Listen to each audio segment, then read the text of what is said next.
Satu lagi Gus. Saya Gus, aja lu ngono sih. Terangkan Gus, terangkan. Sebetulnya masih ada satu lagi cuma ampun. Iki wong semuanya sudah tahu sampean alim, menerangkannya enak, fikhan, wa usulian, wa tafsiran.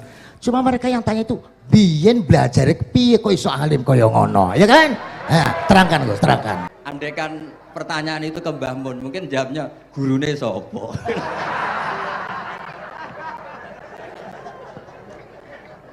Tapi mungkin kalau ke mbah-mbah saya ya juga babanya nih Biha juga Mbak Abdul Aziz, mungkin putuku. Tapi kalau saya ingin cerita tentang saya paling ya, oh aku sregep. Yang jelas tuh dari kafadlu yuti apa? Mayas. Tapi gini, kalau ini menghormati bahasa saya ini, kalau ijazah begini, dulu Mbah Mun tuh sering cerita, juga bahasa hal. Kayak nak kepengen ngalim, ku sinau sedurunge ngaji. Ya, misalnya kamu ngaji takrib atau ngaji wahab sama Mbah Mun, kamu baca dulu. Sebelum ngaji. Sebelum ngaji. Nah, setelah dibaca, misalnya kamu baca rofa, kok Mbah Mun baca jer, kamu baca jer, Mbah Mun baca rofa, berarti goblok tulen. Karena semua teori Anda kok salah. Ya misalnya Mbah Mun baca wadakaro sopa al-musonifu, kamu baca wadakaro musonif. Berarti kan goblok banget itu. Ya kan ada cerita gitu, ada orang tuh nggak tahu betul. Gus maknanya lam tardiman itu apa? Lam tardiman. Dicari di kamus tuh udah ada. Ternyata itu di head lam tarodaman.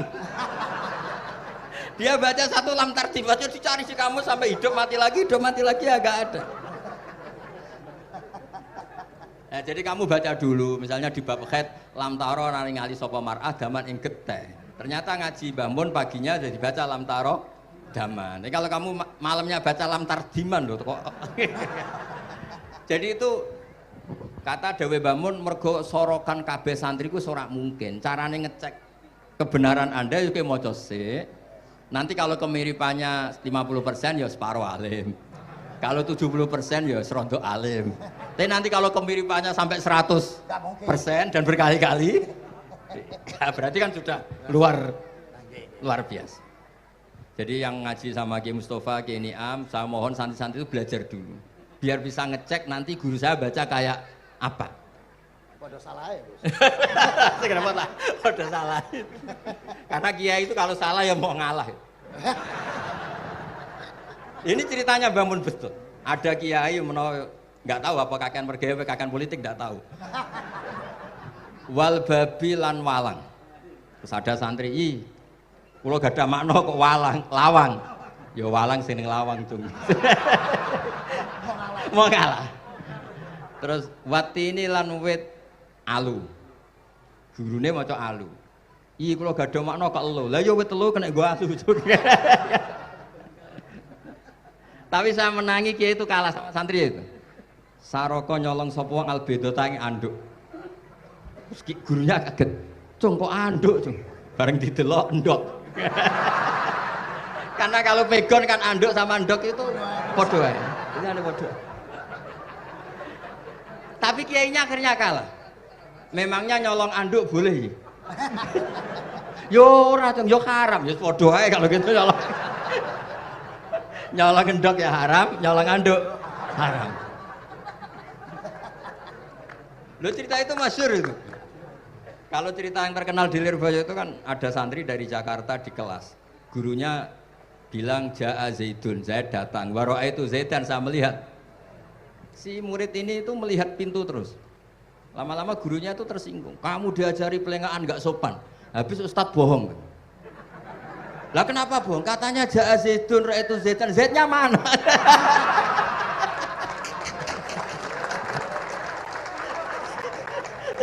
Dia nggak ngerti. Zaid datang, saya melihat.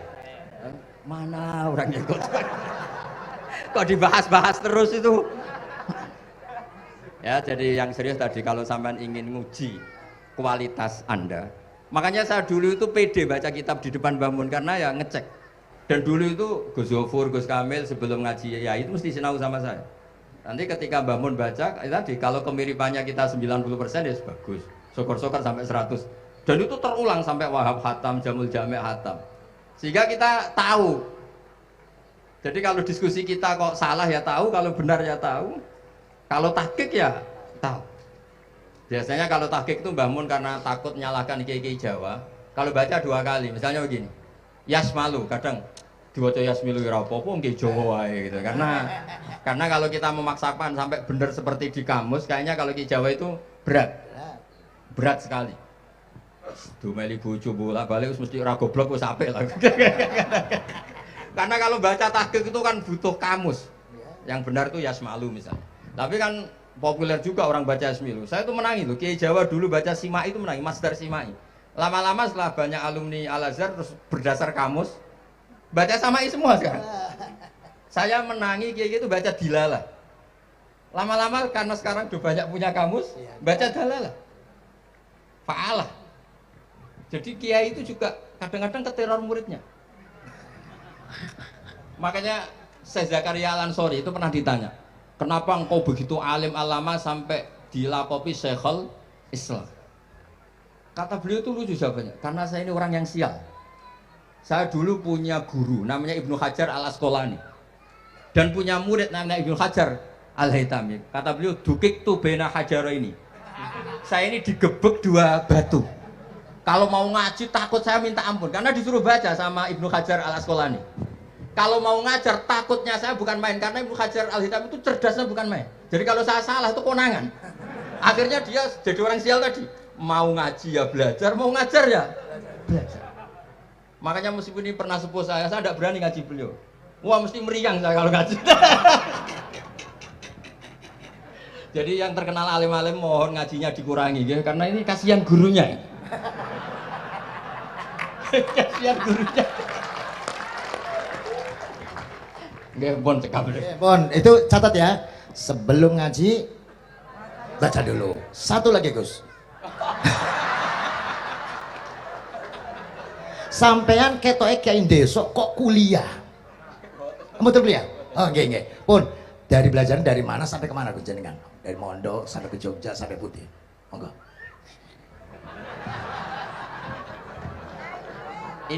Ini karena sesuai kontrak, nggak boleh nyulaini janji sekali aja Sekali tak tekno Gus.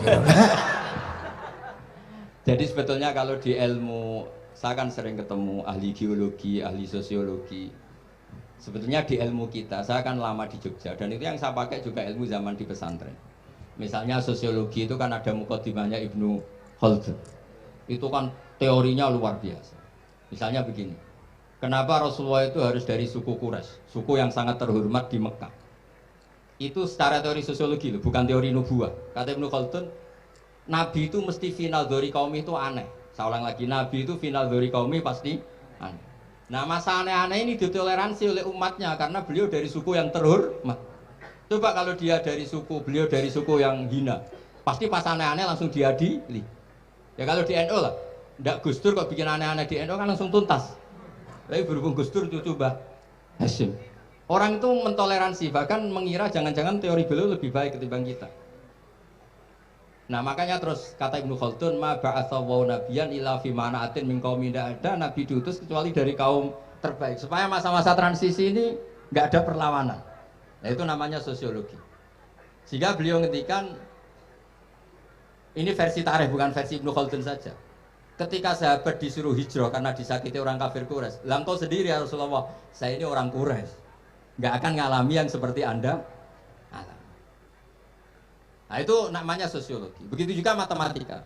Saya sering ketemu pakar matematika dari UI, dari UGM. Misalnya bilang zakat kan 2,5% misalnya zakat tidak. Saya bilang kalau ngitung itu porogapit, padahal kita zaman sekolah porogapit itu pantangan. Tapi saya bilang saya punya matematika lebih cepat. Apa itu Pak Bah? Kalau manggil saya Pak Bah. Kalau di kitab disebut rubu'ul usur apa? Jadi bertahap. Misalnya 1 juta, usurnya akan 100.000. Setelah 100.000 rubuhnya 25.000. Itu kita tidak usah pakai catatan bisa. Nah itu matematika Arab. Makanya orang Arab tuh nggak bisa nulis, tapi matematikanya cepat karena bertahap. Misalnya 1 miliar ya cari aja usurnya 100 juta. Berarti rubuhnya 25 juta. Berarti 2/5nya 1 miliar itu 25 juta. Tapi kalau orang Arab bilang itu rubul usur. diusurkan dulu baru dirubuk. Misalnya 6, 2/3 6 berapa? Orang Arab bilang sulusan. 6 sulusnya 2. Sulus 2 kali berarti 4. Sama misalnya zakat zuro. Zakat zuro itu kan al-usyur sama nisful usyur. Berarti misalnya kalau tidak disirami, ya, tidak biaya, zakatnya itu 10%, berarti per 100, 10. Nah sekarang kalau 10 ini kan berarti 1/10. Lah nanti kalau disirami pakai biaya, namanya nisul usyur, berarti 5. Jadi orang Arab itu nggak mau langsung bilang 5, karena kalau 100 dibagi 5 itu jadi 5 itu mikirnya panjang. Jadi diusurkan dulu, terus nanti dibilangkan nisful usyur.